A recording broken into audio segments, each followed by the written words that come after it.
안녕하세요. 살면서 정말 많은 계획들을 세우게 되죠. 근데 예상치 못한 변수로 계획이 틀어지거나 아니면 전혀 다른 방향으로 흘러갈 때 여러분도 많으시죠? 오늘은 바로 이 계획이라는 흥미로운 주제를 가지고 여러분과 좀 깊이 있는 대화를 나눠보려 합니다. 여러분이 공유해 주신 성경 말씀들 사무엘하, 고린도 후서, 에스겔서 그리고 시편의 이야기들을 좀 살펴볼 건데요. 이를 바탕으로 우리가 세우는 계획, 그리고 혹시 그 너머에 있을지도 모르는 더 큰 그림, 그러니까 하나님의 계획이라는 개념을 탐구해 볼까 합니다. 이 오래된 지혜들이 오늘 우리의 좀 복잡한 삶에 어떤 실마리를 던져줄 수 있을지 함께 파헤쳐 보겠습니다. 바로 시작하죠. 첫 이야기는 구약성경 사무엘하 7장에 나오는 다윗 왕의 이야기입니다. 당시 이스라엘의 왕이었던 다윗, 아주 멋진 계획을 세우죠.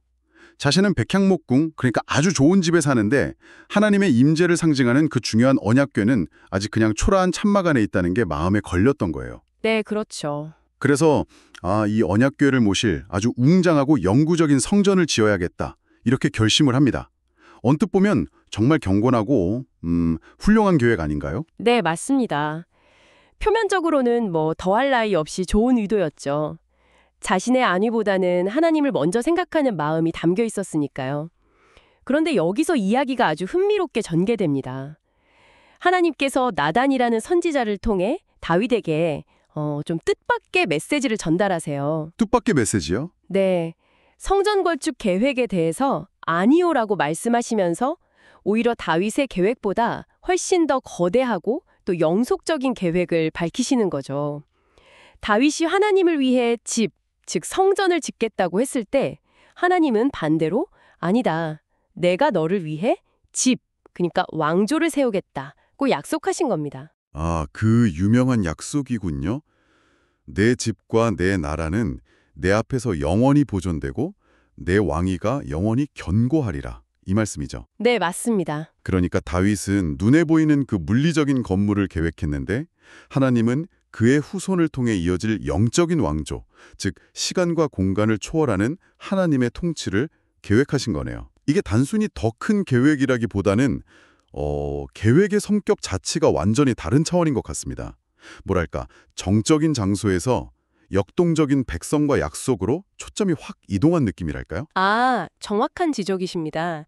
다윗의 계획은 당대의 그 가시적인 성전에 집중했지만 하나님의 계획은 다윗의 혈통, 궁극적으로는 이제 미래에 오실 메시아를 통해 세워질 영원한 하나님 나라라는 훨씬 광대하고 본질적인 비전을 담고 있었던 거죠. 다윗 입장에서는 자신의 좋은 계획이 거절당한 것처럼 느껴져서 처음에는 좀 실망했을 수도 있습니다. 네, 그럴 수 있죠. 하지만 결과적으로는 인간의 생각과는 비교할 수 없는 그런 영광스러운 약속을 받은 셈이죠. 듣고 보니 우리 계획이 딱 막혔을 때 단순히 내 계획이 실패했네 하고 좌절할 게 아니라 혹시 이게 내가 생각지 못한 다른 차원의 가능성? 아니면 더 본질적인 무언가를 향한 문이 열리는 신호는 아닐까? 이런 질문을 던져볼 필요가 있겠네요. 당장의 아니오 뒤에 숨겨진 더 큰 이해가 있을 수 있다는 거니까요.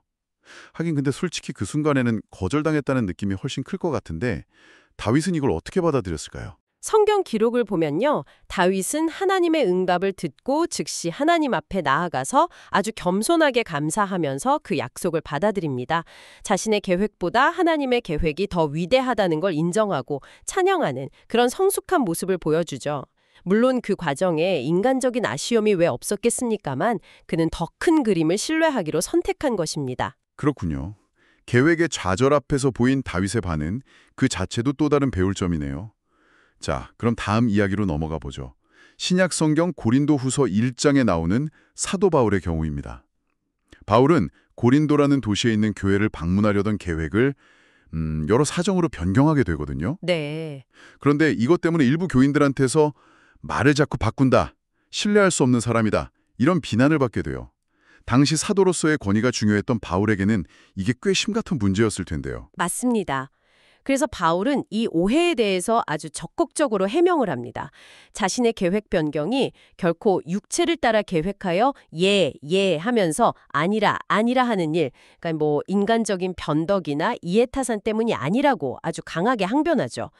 오히려 방문을 늦추는 것이 당시 여러 문제가 있었던 고린도 교회 성도들에게 좀 상처를 주지 않고 그들을 더 아끼는 길이라고 판단했기 때문이며 또 이건 성령의 인도하심에 따른 신중한 결정이었음을 강조합니다. 아, 그러니까 계획 변경 자체는 사실인데 그 이유가 비난받을 만한 게 아니라 오히려 목회적인 배려에서 나온 거였다. 이 말이군요. 네. 그런데 여기서 바울이 단순히 자신을 변호하는 걸 넘어서서 뭔가 더 중요한 신학적인 선언으로 나아가는 것 같아요. 네, 바로 그 지점이 핵심입니다. 바울은 자신의 계획은 비록 변경될 수 있었지만 하나님의 약속은 그렇지 않다고 선언해요. 하나님의 약속은 얼마든지 그리스도 안에서 예가 되니 그런즉 그로 말미암아 우리가 아멘하여 하나님께 영광을 돌리게 되느니라 이 말씀인데요. 즉 인간인 자신의 계획은 상황에 따라 아니라가 될 수도 있지만 예수 그리스도를 통해 주어진 하나님의 구원 약속과 또 그분의 신실하심은 영원히 변치 않는 예라는 것을 뭐랄까 역설적으로 강조하는 것이죠. 와, 이건 정말 중요한 통찰인데요. 우리 삶에서도 계획은 정말 수시로 바뀌잖아요. 내 의지와 상관없이 외부 요인 때만 바뀌기도 하고 또 더 나은 판단으로 스스로 바꾸기도 하고요. 그럴 때마다 내가 왜 이렇게 변덕스럽지? 혹은 상황이 왜 이렇게 안 도와주지? 라면서 자책하거나 좌절하기 쉬운데 그렇죠. 바울의 이야기는 그런 변화무쌍함 속에서도 변치 않는 하나님의 신실하심을 붙들라는 메시지로 들립니다. 우리의 아니라 속에서도 하나님의 예는 계속되고 있다는 거군요. 마치 그 예측 불가능한 파도 위에서도 굳건한 등대를 바라보는 느낌이랄까요? 좋은 비유입니다. 계획의 변경이나 지연이라는 그 현상 자체에 매몰되기보다 그 상황을 통해서 오히려 하나님의 변함없는 성품과 약속을 더 깊이 신뢰하는 계기로 삼을 수 있다는 겁니다. 바울은 자신의 진정성을 변호하면서 동시에 이 논의를 더 높은 차원, 즉 하나님의 신실하심을 증언하는 기회로 승화시킨 거죠. 정말 그렇네요. 우리의 계획이 틀어졌을 때 그 이유를 따지기보다 그 속에서도 여전히 일하시는 하나님의 손길을 발견하려는 그런 시각 전환이 필요해 보입니다. 자, 이번에는 분위기를 조금 바꿔서 에스겔서 15장으로 가보겠습니다. 여기서는 좀 더 엄중한 분위기의 비유가 등장하는데요. 바로 포도나무 비유입니다. 하나님께서 에스겔 선지자에게 물으시죠. 인자야, 포도나무가 다른 나무보다 나은 것이 무엇이냐? 그 나무를 가지고 무엇을 만들 수 있겠느냐? 네, 이 비유는 당시 심각한 죄악, 특히 우상숭배와 사회적 불의에 빠져있던 예루살렘 백성을 향한 아주 강력한 경고였습니다. 포도나무의 존재 가치는 오직 열매에 있거든요. 다른 나무들처럼 목재로 쓸모가 있는 것도 아니고요. 그렇죠. 만약 포도나무가 열매를 맺지 못하면 그냥 땔감 외에는 아무짝에도 쓸모없다는 것이 이 비유의 핵심입니다.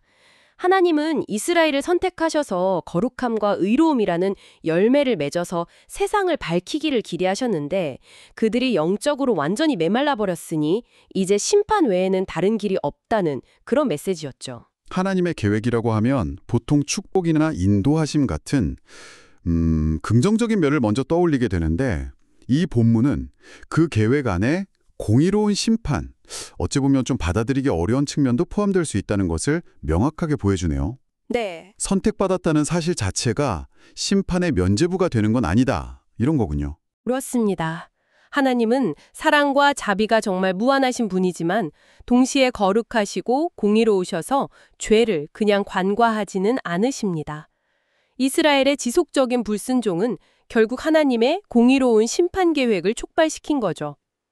하지만 여기서 중요한 것은 이 심판 계획의 궁극적인 목적이 완전한 파멸이 아니라 징계를 통해 백성을 돌이키고 정화해서 다시 하나님과의 올바른 관계로 회복시키려는 데 있었다는 점입니다.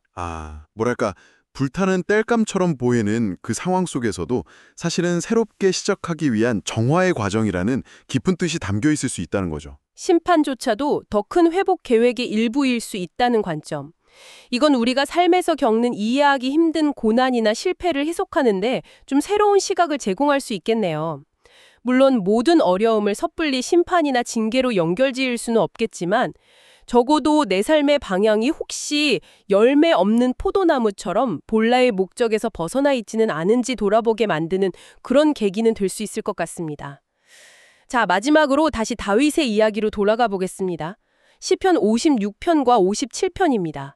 이 시들은 다윗의 인생에서 정말 그 밑바닥을 경험하던 시기에 쓰여졌다고 하죠. 네. 56편은 블레셋이라는 적대적인 이방 민족에게 붙잡혔을 때, 그리고 57편은 자신을 죽이려 드는 사울 왕을 피해서 깜깜하고 외딴 굴 속에 숨어 지낼 때 지은 시로 알려져 있습니다. 정말 모든 계획이 좌절되고 당장 내일의 생사조차 불투명한 그런 극한 상황이었겠죠. 네, 그야말로 절체절명의 위기 상황이었습니다. 그런데 바로 그 절망의 한복판에서 다윗이 보여주는 내면의 결단, 그의 마음의 계획이 우리에게 깊은 울림을 줍니다. 그는 자신의 그 비참한 처지나 불안한 미래의 시선을 고정하는 대신에 의지적으로 하나님께 초점을 맞춰요. 특히 시편 57편 7절의 고백이 아주 인상적인데요. 하나님이여 내 마음이 확정되었고 내 마음이 확정되었사오니 내가 노래하고 내가 찬송하리이다 라고 외칩니다. 내 마음이 확정되었고 내 마음이 확정되었사오니 이 반복되는 구절에서 굉장한 의지가 느껴지네요. 그렇죠. 외부 상황은 정말 최악으로 치닫고 있는데 자신의 마음 상태는 확정되었다고 선언하는 거잖아요. 이게 두려움이나 원망의 마음을 내주는 대신 그럼에도 불구하고 하나님을 신뢰하고 찬양하기로 결정하고 계획했다는 의미로 해석할 수 있을까요? 정확합니다. 이것이야말로 우리가 어떤 상황에서도 주도적으로 세울 수 있는 가장 중요한 계획일 것입니다. 외부 환경이나 다른 사람의 행동은 우리가 통제할 수 없는 영역이 많잖아요. 네, 많죠. 다윗처럼 적에게 붙잡히거나 도망자 신세가 될 수도 있고요. 하지만 그 상황에서 어떻게 반응할지, 어떤 마음가짐을 가질지는 우리가 선택하고 확정할 수 있습니다. 다윗은 그 절망적인 현실 속에서도 하나님을 향한 신뢰와 찬양을 자신의 확정된 계획으로 삼았고, 바로 이것이 그가 결국 모든 역경을 이겨내고 다시 일어설 수 있었던 강력한 동력이 되었을 것입니다. 와, 정말 놀랍습니다. 환경을 바꾸는 능력은 없을지라도 내 마음을 하나님께로 확정하는 것은 언제든 할 수 있다는 거네요. 우리의 삶이 아무리 불안정하고 예측 불가능해 보여도 하나님을 향한 신뢰와 감사를 선택하고 확정하는 그 순간, 어쩌면 보이지 않던 새로운 길이 열릴 수도 있다는 강력한 메시지 같습니다. 어쩌면 가장 강력한 계획은 외부 상황을 바꾸려는 계획이 아니라 어떤 상황에서도 흔들리지 않도록 내 마음을 다잡는 계획일지도 모르겠어요. 네, 그럴 수 있습니다. 지금 여러분의 삶에서 가장 필요한 마음의 확정은 무엇일지 한번 생각해 보게 되네요. 자, 오늘 우리는 이렇게 4가지 성경 이야기를 통해서 계획이라는 주제를 여러 각도에서 좀 깊이 있게 살펴보았습니다. 다윗의 성전 건축 계획을 통해서는 우리 계획 너머에 있는, 때로는 그 차원이 다른 하나님의 더 큰 계획을 엿보았고요. 네. 사도 바울의 여정 변경을 통해서는 계획이 바뀌는 혼란 속에서도 변치 않는 하나님의 신실하심을 발견했습니다. 그리고 에스겔의 포도나무 비유를 통해 하나님의 계획에는 우리가 다 이해하기 어려운 공의와 심판, 그리고 그 이면에 회복 의지도 포함될 수 있음을 인지했고요. 마지막으로 시편 속 다윗의 고백을 통해 어떤 절망적인 상황에서도 하나님을 향해 마음을 확정하고 찬양하기로 결단하는 것이야말로 우리가 가질 수 있는 가장 능동적이고 강력한 인생 계획이 될 수 있음을 확인했습니다. 결국 오늘 나눈 이야기들을 쭉 관통하는 핵심은 이것 아닐까요? 우리의 계획이 성공하든 실패하든 예상대로 흘러가든 아니든 그 모든 상황 속에는 우리가 다 이해하지 못할지라도 우리를 향한 하나님의 더 크고 선하신 목적과 계획이 작용하고 있음을 신뢰하는 것. 네, 맞아요. 신뢰하는 것. 그리고 그 믿음 위에서 외부 환경에 막 휘둘리기보다 하나님을 향해 우리의 마음을 확정하는 그런 주체적인 선택을 하는 것. 이것이 이 불확실한 시대를 살아가는 우리에게 필요한 지혜가 아닐까 싶습니다. 오늘 탐구를 마무리하면서 마지막으로 여러분께 이 질문을 한번 남겨드리고 싶습니다. 오늘 살펴본 이야기들을 마음에 새기면서 만약 당신의 계획이 예상치 못한 방향으로 흘러갈 때 그 상황 속에서 좌절감에 머무르기보다 그 안에 숨겨진 더 깊은 의미나 목적, 혹은 당신을 위한 하나님의 또 다른 계획의 가능성을 어떻게 발견하고 붙잡으시겠습니까? 잠시 시간을 내어 스스로에게 답해보는 시간을 가져보시면 좋겠습니다. 오늘 저희와 함께 이 깊은 이야기에 동참해 주셔서 진심으로 감사합니다. 이 시간이 당신의 일상에 작은 영감과 또 성찰의 계기가 되었기를 바랍니다.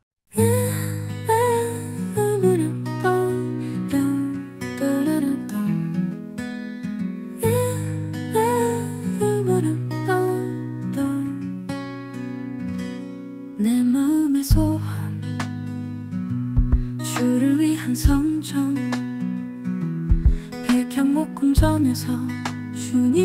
모시고 싶었네. 하지만 주님은 더 큰 계획을 보여주시네. 영원한 나라, 영원한 의미를 약속하네. 내 계획 위 주님의 더 큰 계획. 실패와 좌절 속에서도 낙심치 않으리. 주님의 계획은 언제나 예와 아멘이니. 내 삶을 인도하시는 주님을 신뢰하리.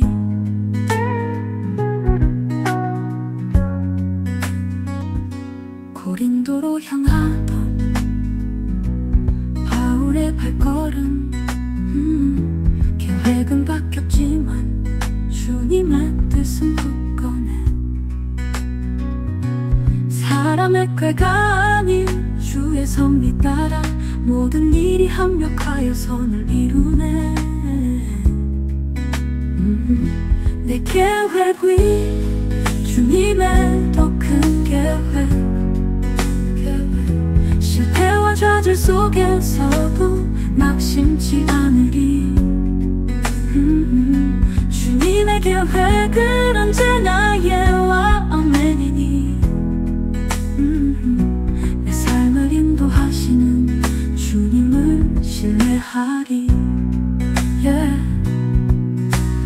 열매 없는 포도나무처럼 죄악으로 가득했던 예루살렘. 공의로운 심판은 오직 사랑의 훈련. 돌이켜 주께로 돌아오게 하는 계획. 내 계획 위 주님의 더 큰 계획. 실패와 좌절 속에서도 낙심치 않으리.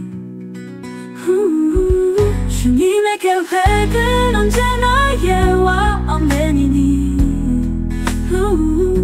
내 삶을 인도하시는 주님을 신뢰하리. 원수에게 쫓기는 절박한 상황 속 내 마음을 확정하여 주를 찬양하네. 문나라 중에서 주님을 노래하는 삶. 이것이 내가 계획할 가장 큰 목표라.